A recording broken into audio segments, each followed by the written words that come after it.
Alam mo ba na 3 rekado lang to? At pwede kang kumita at makaipon ng 29,000. Oo. Tingnan mo naman yan, 3 lang puhunan bawat isa niyan. Oo, sa recipe na to, yung asawa ko munang gumawa. Siya na rin nag-taste test. O, diba, bongga? Full pack na. Okay, hinge cups yan. Kailangan ready mo na siya para pagkaluto na, salin ka na lang ng salin. Sa glass pot natin, maglagay tayo ng 6 na cups ng tubig. Ay, sinabi ko yung eksaktong sukat. Okay, para sa mga kompletong listahan ng recipe at saka costing natin kung paano mo kikitain yung ating 29,000 sa recipe na to, bisitahin nyo lang yung ating YT channels, Foodie Par, Chef Eden at saka Halo Mix. Okay, isang pakete yan ng Menu Magic Buko Pandan Jelly Powder. Okay, ganyan lang. Okay, balik-balik yung takip, no? Ganyan trip ng asawa kong magluto, yan yun na. Okay, tas ganyan lang siya lutuin.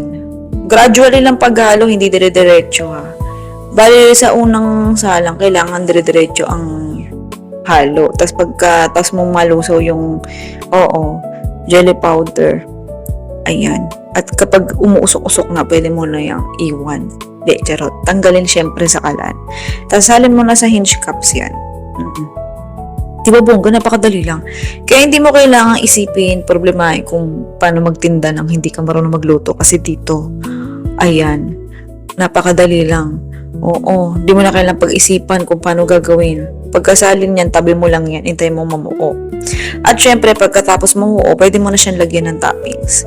Patagal ko ng recipe ito, tininda ko na nga rin ito dati. Yun nga lang yung dating tinda ko, hinahati-hati ko siya ng pahaba. Oo. Ayan ang toppings, condensed milk. Ito talaga yung pinaka nagpapasarap dito. Tapos yung flavor na buko pandan. Nakaka-addict yung lasa na to.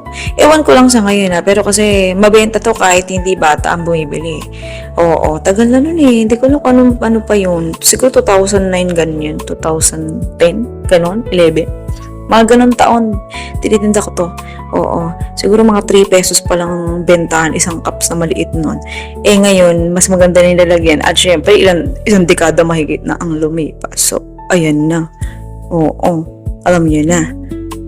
Ilang taon na lumipas. So, iba na ang costing. Syempre, ilang beses nang nagmahal ang bilihin. At saka ito kasi may cups, may takip na rin yung hinge cups natin. At saka microwavable. Oo. Yung ginagamit ko kasi dating cups, yung mga nabibili sa labas, yung lalagyan ng taho, ganun. Tapos takpan mo lang siya. So, kinuwento ko lang sa inyo. Oo. Yeah. Pagkatakip mo, comment ka naman sa baka kung saan ka. Mali mo ikaw na yung susunod natin na mabigyan ng libreng electric hand mixer. Ano nga pala, delay akong mag-process. Dami ginagawa, pasensya na, pero marireceive nyo yun. After takpan, lagyan natin sa chiller. Sa rep. Wag lang sa freezer. Magyayelo yan eh. Diyan lang, lumabig lang yan ng bagya. Kahit after 2 hours, lagay mo sa rep. Pwede mo nang lantakan agad yan. Pwede mo nang ibenta kung meron ng bumibili. Kasi mainit or hindi malamig or basta ganyan. Kung anong trip nyo, masarap siya kainin.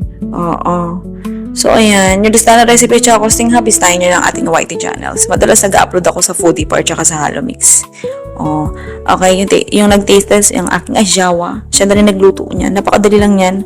Sa mga next recipe natin, siya ulit ang maggagawa. So, kayo nang bahala. Okay? Sige na, goodbye, good luck. Love you.